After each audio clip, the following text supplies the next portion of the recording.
இந்த வீடியோவில் தமிழ் சினிமா நடிகர் கே.எஸ். ரவிக்குமார் அவர்களை பற்றி பார்ப்போம். வீடியோட எண்டிங்கில் இவங்களை பற்றியான இன்ட்ரெஸ்டிங்கான விஷயங்களை சொல்லியிருக்கோம்.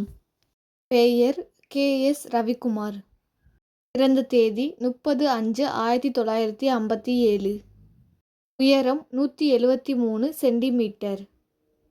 கே.எஸ். ரவிக்குமார் சார் ஒரு ஆக்டராக மட்டும் இல்லாமல் ப்ரொடியூசர், ஸ்க்ரீன் ரைட்டர், டைரக்டராகவும் இருக்கார்.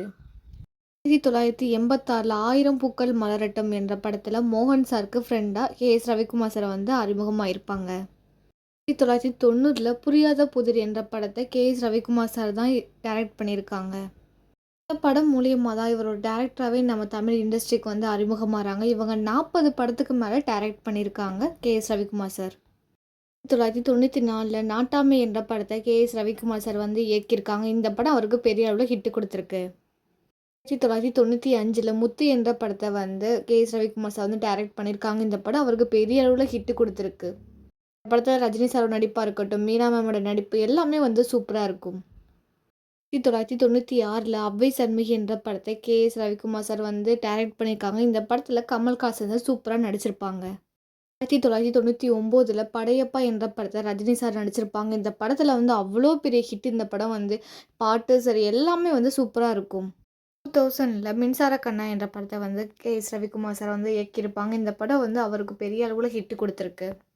படத்துக்கு அப்புறம் அவர் நிறைய படம் இயக்கியிருக்காரு. எல்லாமே அவருக்கு பெரிய லெவலில் ஹிட் கொடுத்துருக்கு. 2006 வரலாறு என்ற படத்தை கே.எஸ். ரவிக்குமார் சார் இயக்கியிருப்பாங்க. இந்த படத்தில் அஜித் சார் 2 கேரக்டராக அவ்வளோ அழகாக நடிச்சிருப்பாங்க. இந்த படமே அவருக்கு பெரிய அளவில் பிளாக் பஸ்டர் ஆச்சு. 2008 தசவாரம் என்ற படத்தை கே.எஸ். ரவிக்குமார் சார் இயக்கியிருப்பாங்க. இந்த படத்தில் கமல்ஹாசன் சார் 10 வேடத்தில் நடிச்சிருப்பாங்க. அவ்வளோ ஹார்ட் ஒர்க் கொடுத்து அவ்வளோ அந்த படம் பெரிய அளவில் ஹிட்டு கொடுத்துருக்கு.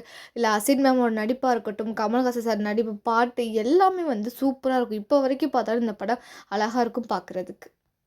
2009 ஆதவன் என்ற படத்தை கே.எஸ். ரவிக்குமார் சார் இயக்கியிருக்காங்க. இந்த படமும் அவருக்கு பெரிய அளவில் ஹிட்டு கொடுத்துருக்கு. இந்த படத்தோட பாட்டு எல்லாமே சூப்பராக இருக்கும். 2014 லிங்கா என்ற படத்தை கே.எஸ். ரவிக்குமார் சார் இயக்கியிருக்காங்க. இந்த படத்தில் ரஜினி சார் அவ்வளோ அழகாக நடிச்சிருப்பாங்க. பாட்டு நடிப்பு எல்லாமே சூப்பராக இருக்கும். 2022 கூகுள் குட்டப்பா என்ற படத்தில் லாஸ்ட்லேயே நடிச்சிருப்பாங்க. இந்த படமும் நல்லாயிருக்கும். அவங்களை பற்றி இன்னும் இன்ட்ரெஸ்டிங்கான விஷயம் தெரிஞ்சுக்கணும் அப்படின்னா கீழே டிஸ்கிரிப்ஷனில் லிங்க் இருக்குது, கிளிக் பண்ணி பாருங்கள்.